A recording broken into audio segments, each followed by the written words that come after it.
येत्या 30 एप्रिल पासून चारधाम यात्रेला सुरुवात होणार आहे। रील्स बनवणारे यूट्यूबर्सला यामध्ये प्रवेश नाहीये।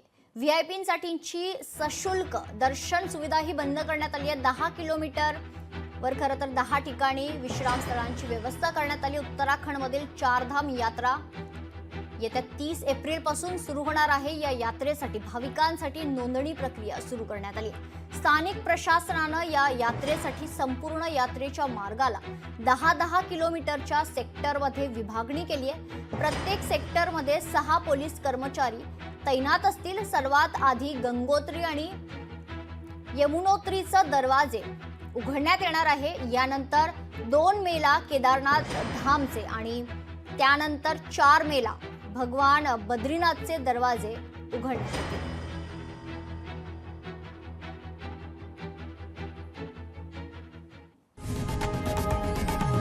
लोकशाही मराठी ऐका, पहा, जागरूक रहा।